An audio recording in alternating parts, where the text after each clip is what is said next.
Hello and welcome back to Karate Does Jiu Jitsu. I'm Patrick Prager, and today we're going to take a look at some of my training footage against my black belt coaches. I opened up my own gym in Santa Clarita, California called The Edge Martial Arts as a longtime karate black belt, and a couple months after I opened, I met James Uloth. He had just received his black belt in Jiu Jitsu after training for about 10 years with Alberto Crane, Jiu Jitsu world champion and former UFC fighter, and immediately I knew he was going to be a good fit. He's been my coach ever since and has awarded me all my belts from white all the way up to now purple belt. And he is the main coach of our jiu-jitsu program at The Edge. So let's first take a look at some of the rolling footage with Professor James. You can see immediately that he is a guard player, and I am really working on my passing in general in a tournament setting. I think if you're passing, you're going to be winning, but his guard is impossible. And he's definitely just taking it easy on me for this round.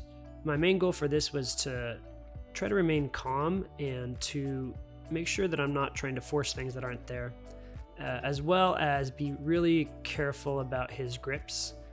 He's extremely good at getting grips that will shut down my posture, and you can see already here as he's grabbing my belt that these grips are playing a big role.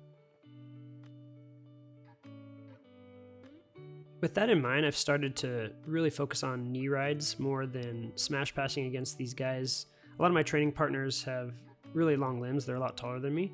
And I'm an average height. There's just something in the water in Santa Clarita where my gym is located where everyone is a giant.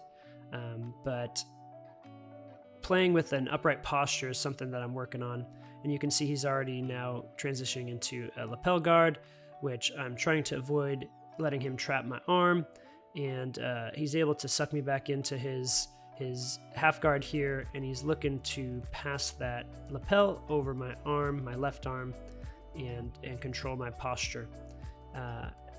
This is a very difficult position for me. I'm not too familiar with a lot of lapel guard play yet, so I'm glad that he's using it on me, and that's really the benefit of training with people that are better than you, is they show you things that you don't see very often.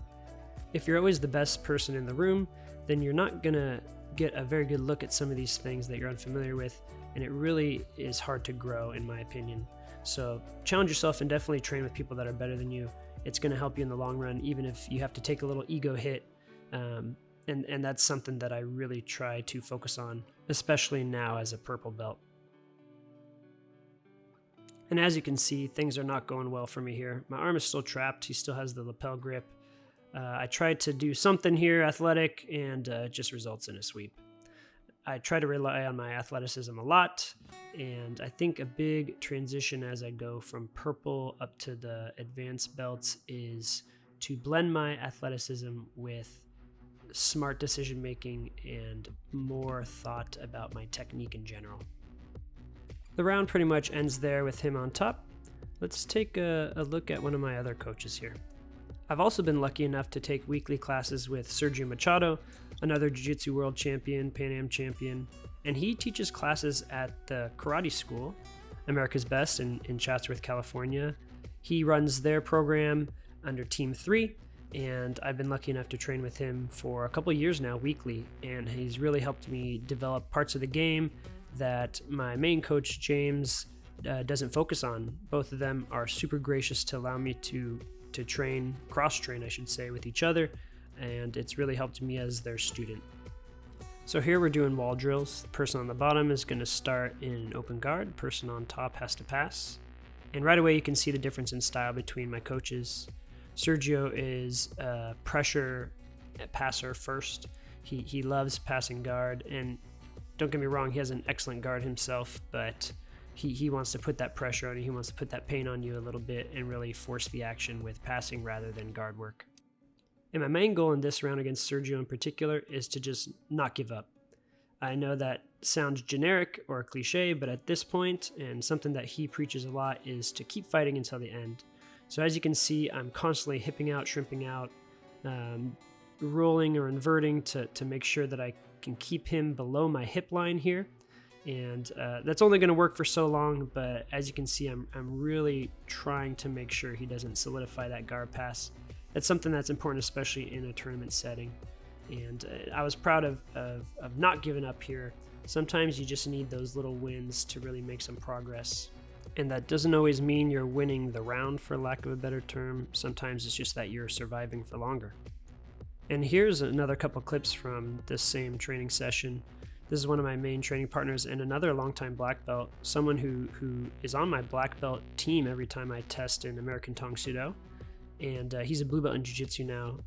Super talented, and he gets better every week. He's slowly catching up to me, and that's terrifying.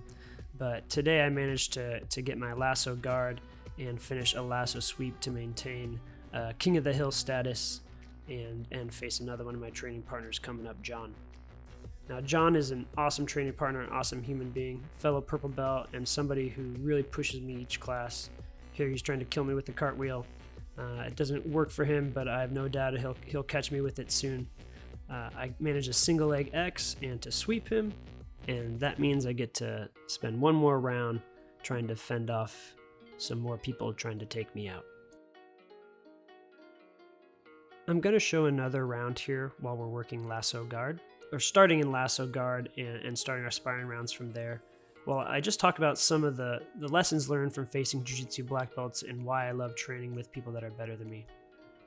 I'm a 20-year karate or American Tong Sudo black belt, and it's very easy as a long-time black belt in a different martial art to just kind of sit on your laurels and to run your gym, to teach your classes, and to no longer push yourself to train or put yourself in positions where you're going to lose. In Jiu-Jitsu, you're faced with the truth every day, and you're going to lose every day. You might lose a position where somebody passes you. You might lose where someone chokes you unconscious. Both of those things have happened to me, and I lose every day, whether it's against white belts or against black belts, in this case in Jiu-Jitsu. And that's why I am so glad that I started this training about 5-6 years ago. It's very easy to kind of fall into your own hype and to think you're at a certain level. And until you're faced with the reality of another person on top dominating you and holding you in a position where you feel helpless, you're never going to know how you're going to react in those situations. And you're never going to prepare yourself to then be able to develop the skills to work out of those positions. So while I talked a lot today about specific things that I'm learning in these particular roles against my black belt coaches, I hope your takeaway is to get out there and train and to put yourself in difficult positions, whether that's in Jiu-Jitsu or Tong Sudo or karate or just in your life, in your job, in your day-to-day life. We all grow as humans from facing those challenges. And as we get older, we seem to get more risk averse. If there's one thing I'm good at, it's taking risks to make myself better. Even opening my gym was a risk, and hopping on the mat as a white belt with a bunch of students following my progress is also a risk. Showing up every day to training is a risk. But these are all risks that are worth taking and have made me a better black belt in American Tong Sudo, a better purple belt in Jiu-Jitsu, and just a better human being. And I hope that for all of you guys as well, keep taking those calculated risks and pushing yourself, and you're not going to regret it. I guarantee it. Thank you for watching. Please be sure to leave a comment. This is only my second video. The next video you'll see is probably going to be my actual tournament footage. At the time of recording this, I compete in 2 days. I've been a little under the weather for a couple weeks, but that's not going to stop me. And I'm going to definitely give it my all, win or lose, and I'll show you the results. So stay tuned for that upcoming video about my tournament.